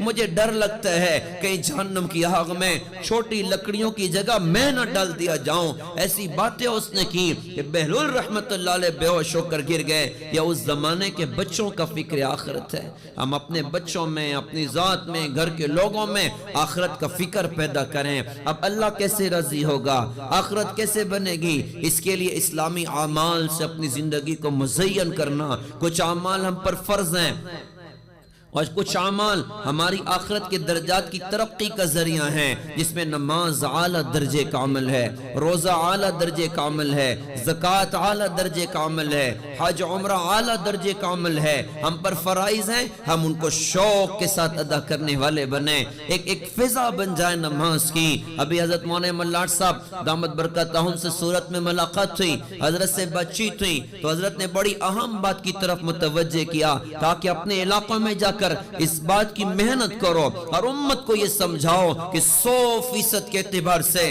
ہمارے اپنے گھروں میں, ہمارے اپنے علاقوں میں لوگ نماز پر کھڑے ہو جائیں, کہ ہماری پوری بستی میں کوئی بے نمازی نہ ہو, ہماری پوری بستی میں کوئی مسلمان عورت ایسا نہ ہو جو نماز چھوڑ کے زندگی گزارتا ہو. میں آپ بہنوں سے بھی درخواست کروں گا, آپ ماؤں سے بھی درخواست کروں گا, آپ عزم و ارادہ کیجئے. ویسے بھی اللہ نے آپ کو ہنر بڑے عطا فرمائے, آپ کو خوبیاں اللہ پاک نے بڑی عطا فرمائی. آپ کے اندر استقامت کا جوہر ہے, آپ کے اندر صبر کا جوہر ہے, آپ کے اندر برداشت کا جوہر ہے, آپ کے اندر تشکیل کا بڑا بھاری جوہر ہے, آپ کے اندر رونے دھونے کا بڑا جوہر ہے, آپ کے اندر ذہن سازی کا بڑا جوہر ہے. اپنے گھروں میں 100% نمازیں زندہ کی جائیں, فرائض کا بھی اہتمام, سنتوں کا اہتمام, نفلوں کا اہتمام, قرآن کی تلاوت. ہم قرآن کو وقت دیں.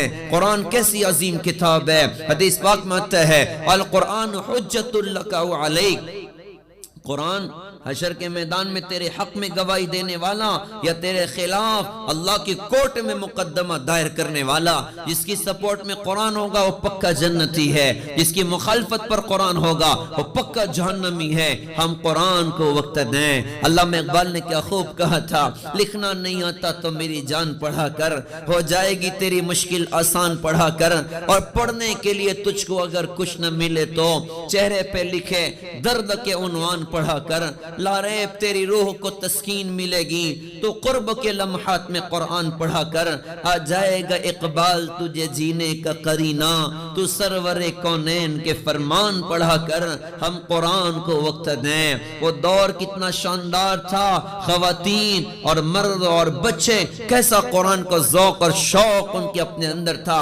عبداللہ بن مبارک رحمت اللہ علیہ ہماری تاریخ کا بہت بڑا نام, وہ فرماتے ہیں میں حج کے سفر پر تھا, حج کے ارکان مکمل ہوئے, میں مکہ میں کہیں گزر رہا تھا, میں نے دیکھا کہ کپڑے میں کوئی شے لپٹی ہوئی پڑی ہے. میں قریب گیا, جب قریب گیا تو محسوس ہوا شاید اندر کوئی انسان ہے. میں نے سلام کیا, اندر سے سلام کا جواب آیا. آواز سن کے میں سمجھ گیا کہ کوئی بوڑھی خاتون اندر ہے. میں نے کہا کہ ادھر کیا کرتی ہو؟ تو بوڑھی خاتون نے جواب نہ دیا بلکہ قرآن کی آیت پڑھی وَمَن يُضْلِلِ اللَّهُ فَلَا هَادِيَ لَهُ, کہ جسے اللہ گمراہ کر دے اسے کوئی ہدایت نہیں دے سکتا. سمجھدار کو اشارہ کافی ہوا کرتا ہے. حضرت فرماتے کہ میں سمجھ گیا یہ بوڑھی اماں راستہ بھٹک گئی. میں نے کہا کہ اماں جان تم کب سے ادھر ہو؟ تو اس خاتون نے قرآن کی آیت پڑھی ثلاث لیال سویہ. حضرت سمجھ گئے یہ خاتون 3 دن 3 رات سے ادھر ہے. حضرت نے فرمایا کہ جی کچھ کھا لیجیے میں پیش کرتا ہوں. تو خاتون نے کہا وَأَتِمُّ الصِّيَامَ إِلَى اللَّيْلِ. حضرت سمجھ گئے کہ اماں جان روزے سے ہیں. کہا کہ اماں جان تم 3 دن 3 رات سے ادھر ہو تو تمہارے کھانے پینے کا انتظام کون کرتا ہے؟ اس نے قرآن کی آیت پڑھی وَهُوَ يُطْعِمُنِي وَيَسْقِينِ, یعنی وہی اللہ مجھے کھلاتا ہے, وہی اللہ مجھے پلاتا ہے. اماں جان آپ کو جانا کدھر ہے؟ تو اس نے قرآن کی آیت پڑھی سبحان الذی اسری بعبدہ لیلا من المسجد الحرام الی المسجد الاقصی. حضرت اشارہ سمجھ گئے ان کو مسجد اقصی کی طرف جانا ہے. کہا کہ اماں جان ٹھیک ہے میری سواری ہے, آپ اس پر بیٹھ جائیے. اٹھنے کو بچھایا تو ظاہر سی بات ہے یہ جوان ہے, وہ بوڑھی ہیں, پھر بھی ہیں تو بہرحال غیر محرم, اور اسلام نے پردے کا حکم دیا کوئی بے پردگی نہ ہو جائے. تو بوڑھی اماں نے قرآن کی آیت پڑھی وَقُلْ لِلْمُؤْمِنِينَ يَغُضُّوا مِنْ أَبْصَارِهِمْ. کیا مطلب ہے؟ حضرت سمجھ گئے کہ اماں جان بولنا چاہتی کہ بیٹا نظر جھکا لے اور کنارے ہو جا, میں سواری پر بیٹھنے والی ہوں. کہتے ہیں میں کنارے ہوا, اماں جان سواری پر بیٹھی, میں نے لے کر ان کو چلنا شروع کیا. ایک قافلہ جا رہا تھا بیت المقدس کی طرف, وہ کافی دور پر تھا. میں نے سوچا کہ میں کام کرتا ہوں, میں برق رفتاری سے قدم بڑھاتا ہوں اور وقت کٹ جائے تو کچھ اشعار بھی گنگناتا چلتا ہوں. تو اس لیے میں نے تیز چلنا شروع کیا اور اشعار بھی میں نے زور زور پڑھنے شروع کیے. تو بوڑھی اماں نے قرآن کی آیت پڑھی وَقْصِدْ فِي مَشِّكَ وَغْضُضْ مِنْ صَوْتِكَ. اپنی چال میں اعتدال اختیار کرو اور بولنے میں اپنی آواز کو پست کرو. حضرت سمجھ گئے اپنی رفتار کو کم کر لیا, آواز کو سلو کر لیا, لیکن کہا کہ ابھی بھی میں اشعاری گنگنا رہا تھا. تو بوڑھی اماں نے قرآن کی آیت پڑھی فَقْرَؤُوا مَا تَيَسَّرَ مِنَ الْقُرْآنِ. حضرت سمجھ گئے کہ اماں یہ فرما رہی کہ بیٹا کچھ پڑھنا ہے تو قرآن پڑھ. میں نے قرآن پڑھنا شروع کیا. قافلہ قریب آیا, میں نے کہا کہ اماں جان یہ قافلہ قریب آ گیا ہے تو اس میں کوئی تو تمہارے رشتہ دار ہوں گے, کچھ تو ان کی اپنی نشانیاں ہوں گی۔ اس خاتون نے قرآن کی آیت پڑھی وعلامات وبالنجم ہم یہتدون، اور ان کی نشانیاں ہیں اور وہ لوگ ستاروں سے راہ اختیار کرتے ہیں۔ حضرت بڑے عالم تھے، اشارہ سمجھ گئے کہ جیسے اندھیری رات میں ستاروں کو دیکھ کر لوگ اپنے راستے کی منزل طے کرتے ہیں، ہو نہ ہو اس قافلے کے گائیڈ اس کے اپنے رشتہ دار ہوں گے۔ خاتون ان کا نام کیا ہے؟ نام تو بتاؤ، اور وہ کون ہے، کیا تمہاری رشتہ داری ہے؟ تو اس خاتون نے قرآن کی آیت پڑھی المال والبنون زینت الحیات الدنیا، مال اور اولاد دنیا کی زندگی کی رونق ہیں۔ حضرت سمجھ گئے کہ اس قافلے کے گائیڈ اس کے اپنے بیٹے ہیں۔ کہا جی ان کے نام تو بتاؤ۔ اس نے قرآن کی 3 الگ الگ آیتیں پڑھی واتخذ ابراہیم خلیلا وکلم اللہ موسیٰ تکلیما یا یحییٰ خذ الکتاب بقوہ، 3 نبیوں کے نام ابراہیم، موسیٰ اور یحییٰ۔ حضرت سمجھ کہ اس کے 3 بچے، وہ قافلے کے گائیڈ، ان کا نام ابراہیم، موسیٰ اور یحییٰ ہے۔ قافلے میں پہنچے، لوگوں سے پوچھا بھئی ابراہیم، موسیٰ، یحییٰ ملیں گے کہاں؟ انہوں نے کہا جی ہمارے گائیڈ ادھر ہیں۔ جا کے گائیڈ سے ملاقات کی، تینوں بچوں سے ملاقات کرنے کے بعد یوں کہا کہ یار تمہاری امی بڑی عجیب ہیں، کچھ سوال کر تو وہ قرآن پڑھتی ہیں، کچھ کہنا چاہتی ہیں تو قرآن پڑھتی ہیں، کوئی بات ہو جائے تو قرآن پڑھتی ہیں، کیا چکر ہے؟ بچوں نے کہا کہ حضرت 40 سال گزر گیا، ہماری امی نے قرآن کے علاوہ ایک جملہ اپنی زبان سے نہیں نکالا، جب بولتی ہے قرآن سے بات کرتی ہے۔ کیسا ذوق اللہ نے عطا کیا تھا۔ یہ بوڑھی اماں 40 سال پہلے تو جوان ہی تھی نا، یہ بوڑھی اماں 40 سال پہلے تو جوان ہی تھی نا۔ اللہ کرے کہ ہمیں بھی قرآن کا ذوق ہو جائے۔ ان ماؤں بہنوں کو سلام جن کے بچے حافظ قرآن بن رہے ہیں، ان ماؤں بہنوں کو سلام جن کی بچیاں حافظہ قرآن بن رہی، ان ماؤں بہنوں کو سلام جنہوں نے قرآن کے ساتھ، اللہ کی یاد کے ساتھ، نمازوں کے ساتھ، تقوی اور توکل، حیا اور پاک دامنی کے ساتھ جن کی زندگیاں گزر رہی، ان جوان بچیوں کو سلام جنہوں نے حضرت محمد صلی اللہ علیہ وسلم کی بیویوں کو زندگی کا آئیڈیل بنایا، حضرت فاطمہ کو زندگی کا آئیڈیل بنایا، اپنی اولاد کی دینی تربیتیں کی۔ ہم قرآن کو وقت دیں، ہم قرآن کی قدر کریں، اللہ کی یاد کا مزاج بنائیں، اللہ کے ذکر کا مزاج بنائیں، مسنون اعمال کا اہتمام کریں۔ آج امت مسنون اعمال سے دور ہو رہی، گھر میں آ رہے ہیں کوئی دعا نہیں، گھر سے نکل رہے ہیں کوئی دعا نہیں، کھانا کھا رہے ہیں کوئی دعا نہیں، کھانے کے بعد کوئی دعا نہیں۔ ہمیں ہمارے نبی نے لاوارث نہیں چھوڑا ہے، ہر موقع کا دین بتایا۔ ہم نبی کے مسنون اعمال کو زندگی میں جگہ دیں۔ کیسی طاقت ہے مسنون اعمال میں، ایک عمل بتاؤں، روایتوں میں ہوتا ہے کہ جب کوئی بندہ گھر میں جائے بسم اللہ پڑھ کے دروازہ بند کریں، بسم اللہ پڑھ کے کھانا کھائے، شیطان اپنے لشکروں سے کہتا ہے اس گھر میں نہ تو رہنے کا انتظام ہے نہ کھانے کا انتظام ہے۔ جب بسم اللہ نہیں پڑھی جاتی، شیطان کہتا ہے او بھائی آؤ، یہاں تو رہنے کا بھی انتظام ہے، یہاں تو کھانے کا بھی انتظام ہے۔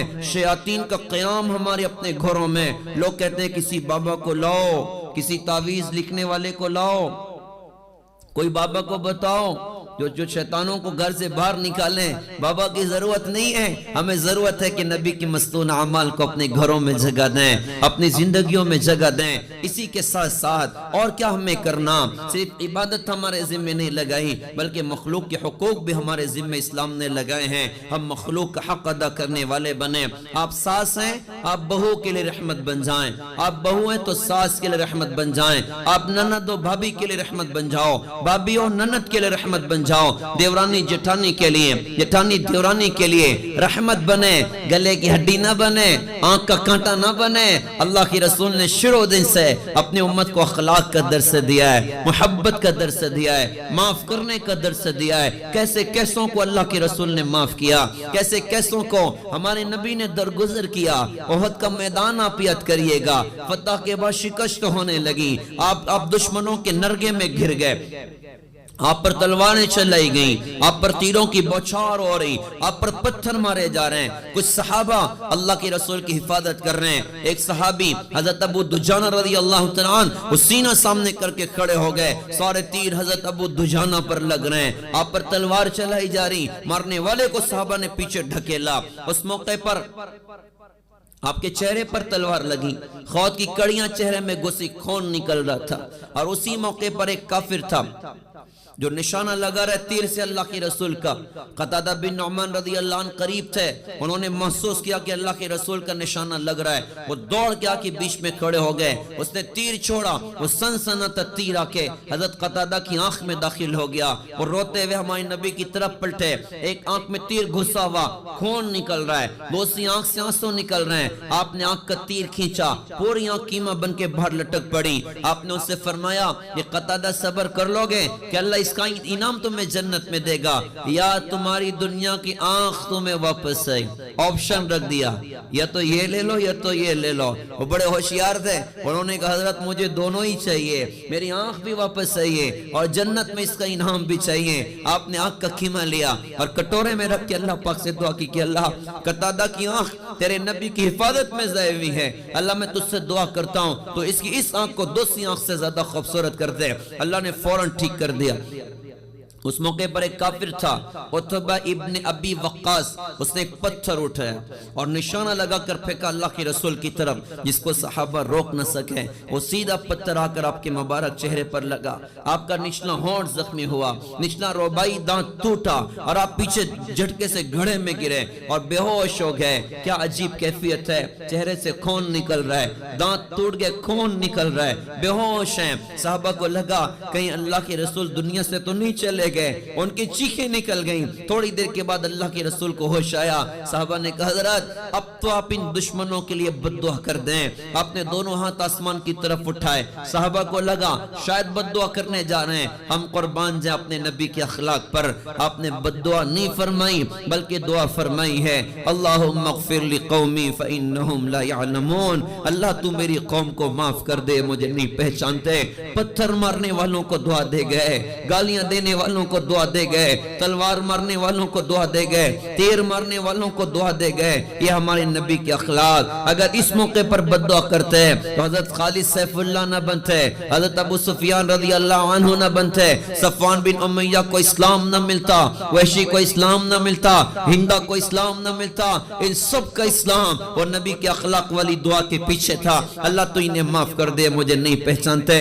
جس نبی نے پتھر مارنے والوں کو دعا دی, آج بہن بہن سے بات نہیں کر رہی ہے, آج ماں بیٹی ماں سے بات نہیں کر رہی ہے, آج بھائی بھائی سے بات نہیں کر رہا ہے. آج مسلمان مسلمان کے سامنے کورٹ میں کھڑا ہوا ہے, مسلمان مسلمان کے خون کا آج پیاسا بن رہا ہے. ہم نبی والے اخلاق کو اپنے گھروں میں جگہ دیں اور پھر یہ ساری باتیں ہمارے اندر زندہ ہوں, ہمارے گھروں میں زندہ ہوں. ہماری تبلیغ میں سکھایا کہ اپنے گھروں میں فضائل کی تعلیم زندہ کرو, اپنے گھروں میں فضائل کی تعلیم زندہ کرو, اپنے گھروں میں فضائل کی تعلیم زندہ کرو. ہم اپنے گھروں کی فضا دینی بنائیں اور یہ اللہ کا دین ساری دنیا میں زندہ ہو جائے. اس کے لیے مدارس کی محنت ہے, خانقاہوں کی محنت ہے, دعوت و تبلیغ کی محنت ہے. اپنے چھوٹے چھوٹے بچوں کو وہ مکتب میں بھیجنا, مدارس میں بھیجنا, ان کی دینی تعلیم و تربیت کی فکر کرنا, ان کو آگے بڑھانے کی کوشش کرنا. اور جو بڑے حضرات ہیں ان کو تبلیغ کی خوبصورت محنتوں میں اللہ کی راہوں میں بھیجنا کہ وہ دنیا میں جائیں, اللہ کا دین سیکھیں بھی اور اللہ کے دین کو اللہ کے بندوں تک پہنچائیں بھی. اللہ تعالیٰ سے دل سے دعا ہے کہ آج کے اس جڑنے کو اللہ تعالیٰ بے انتہا قبول فرمائیں. اور جو ادارہ اور مدرسہ ماشاءاللہ چل رہا ہے, اللہ اسے دن دگنی رات چوگنی ترقی عطا فرمائیں, خیر برکت اللہ تعالیٰ عطا فرمائیں اور اس کا فیض سارے عالم میں اللہ تعالیٰ پہنچائیں. وآخر دعوانا الحمدللہ رب العالمین. کوئی تشکیل نہیں, دعا کر لیجئے. بسم اللہ الرحمن الرحیم. الحمدللہ رب العالمین, الحمدللہ رب العالمین, الحمدللہ رب العالمین. جزا اللہ عنا محمد صلی اللہ علیہ وسلم بما هو اہلہ. اللہم انکا عفو کریم تحب العفو فاعف عنا یا کریم. ربنا ظلمنا انفسنا وإن لم تغفر لنا وترحمنا لنکونن من الخاسرین. اللہم انا نسألک عیشة نقیہ ومیتة سویہ ومردا غیر مخزی ولا فاضح. اللہم انا نعوذ بک من زوال نعمتک وتحول عافیتک وفجاءت نقمتک وجمیع سخطک. اللہم انا نعوذ بک من جہد البلاء ودرک الشقاء وسوء القضاء وشماتة الاعداء. اللہم اہدنا الصراط المستقیم, اللہم اہدنا الصراط المستقیم. اللهم اهدنا الصراط المستقيم اللهم اهدنا الصراط المستقيم صراط الذين أنعمت عليهم من النبيين والصديقين والشهداء والصالحين وحسن أولئك رفيقا وحسن أولئك رفيقا اللہ ہمارے گناہوں کو معاف فرما، سیئات کو حسنات سے مبدل فرما، آج کی ہونے والی اس اجتماع کو بے انتہا قبول فرما۔ پیارے اللہ، بہت ساری مائیں اور بہنیں آپ کے دین کے شوق میں ادھر جمع ہیں، ان تمام بہنوں کا جمع ہونا قبول فرما۔ اللہ ان کی مغفرت فرما، ان کے ماں باپ کی مغفرت فرما، ان کے رشتہ داروں کی مغفرت فرما، ان کی نسلوں کی مغفرت فرما، انہیں شاد آباد فرما، ہر خیر سے حصہ عطا فرما، ہر شر سے ان کی حفاظت فرما۔ پیارے اللہ، یہ حضرت خدیجہ رضی اللہ عنہ کی بیٹیاں ہیں، یہ حضرت عائشہ رضی اللہ عنہ کی بیٹیاں ہیں، ان تمام ماں اور بہنوں میں ان صحابیات والی صفات پیدا فرما۔ پیارے اللہ، ہم سب کو برے دین سے بچائیے، بری رات سے بچائیے، برے عمل سے بچائیے، بری روزی سے بچائیے، دوست نما دشمن سے حفاظت فرما۔ اللہ اچھے دین عطا فرمائیے، اچھی راتیں عطا فرمائیے، اللہ اچانک کی خیر عطا فرمائیے، اللہ ایمان کا کمال عطا فرمائیے، عمل کا ذوق عطا فرمائیے۔ زندگی کا بڑا حصہ آپ کو ناراض کرتے کرتے گزر گیا، پیارے اللہ، اب گزری زندگی لوٹ بھی نہیں سکتی ہے، ہم نے اپنے ہاتھوں سے اپنے پیروں پہ کلاڑی ماری ہے۔ پیارے اللہ، ہمیں معاف فرمائیے، ہمیں معاف فرمائیے، ہمیں معاف فرمائیے، اگلی زندگی کو پچھلی زندگی کا کفارہ بنا دیجئے۔ اللہ تعالیٰ اگلی زندگی کو آخرت میں نجات کا ذریعہ بنا دیجئے۔ آپ کی عزت کی قسم، ہم نالائق بننا نہیں چاہتے، ہم گندے بننا نہیں چاہتے۔ آج تک کی زندگی میں نیک بننے کے شوق اور طلب میں دھکے کھاتے کھاتے زندگی کے بہت دن ہم نے گزارے ہیں، لیکن آج تک نیک نہ بن سکے۔ اللہ ہمیں معاف فرما، ہمیں نیک بنا دیں، اپنے سامنے کھڑے رہنے کے لائق بنا دیں، اپنے نبی حضور پاک صلی اللہ علیہ وسلم کو منہ دکھانے کے لائق ہمیں بنا دیں۔ پیارے اللہ، آج تک آپ نے نبھایا ہے، موت تک نبھا لیجئے۔ اللہ، موت سے بہت ڈر لگتا ہے، پتہ نہیں کس حال میں آئے گی، آپ راضی ہوں گے یا ناراض ہوں گے، ہم کچھ بھی نہیں جانتے۔ اللہ، اپنی رضا کے ساتھ بلائیے گا، اپنی رضا کے ساتھ بلائیے گا، اپنی رضا کے ساتھ بلائیے گا۔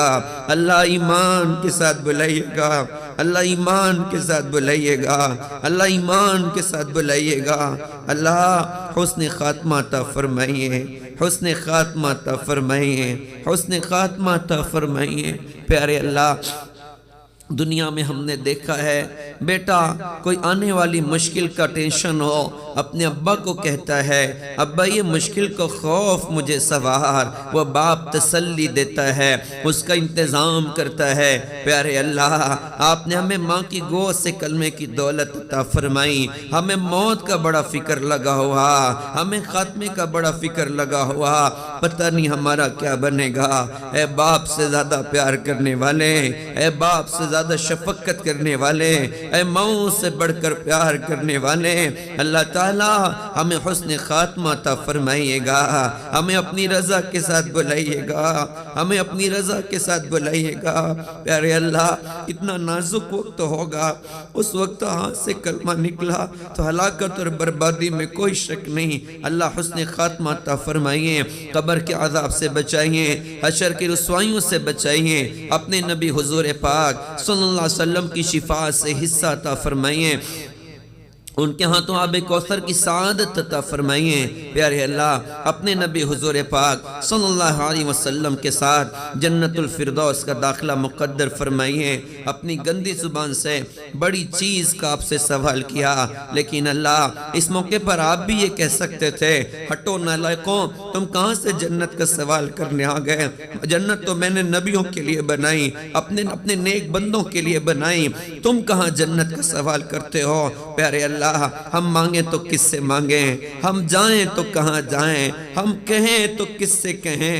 اللہ تعالیٰ آپ کے نبی نے ہمیں سکھایا کہ جب اللہ سے مانگو تو جنت الفردوس مانگا کرو۔ ہم نے دنیا میں دیکھا ہے سخی دکاندار غریب بچے کے کھوٹے سکے قبول کر لیتا ہے۔ اے سخیوں کے سخی اللہ، اے بادشاہوں کے بادشاہ اللہ، ہماری کھوٹی دعائیں قبول فرما، ہمارے کھوٹے اعمال قبول فرما، ہماری کھوٹی زندگیاں قبول فرما، قبول فرما۔ جنت الفردوس کا داخلہ مقدر فرما، جنت الفردوس کا داخلہ مقدر فرما، اللہ جنت الفردوس کا داخلہ مقدر فرما۔ پیارے اللہ اپنے بندوں کے حق میں خیر اور بھلائی کے فیصلے فرمائیے۔ آپ کی زمین اپنی وسعت کے باوجود آپ کے بندوں پر تنگ ہو چکی ہے۔ پیارے اللہ آج تو پانی بھی اتنا سستا نہیں ہے جتنا آپ کا کلمہ پڑھنے والوں کا خون بظاہر سستا ہے۔ پیارے اللہ آپ دیکھیے نا غزہ میں کیا ہوا، فلسطین میں کیا ہوا، لبنان میں کیا ہوا، ساری دنیا میں کیا کچھ ہو رہا ہے۔ اللہ تعالیٰ اب بس کیجئے، اپنی مدد کا نزول فرمائیے، اپنی مدد کا نزول فرمائیے، اپنی مدد کا نزول فرمائیے۔ ایمان والوں کے جان مال عزت آبرو کی حفاظت فرمائیے۔ اب بچوں کی چیخ برداشت نہیں ہوتی، ماؤں کا واویلا برداشت نہیں ہوتا۔ اللہ کرم فرمائیے۔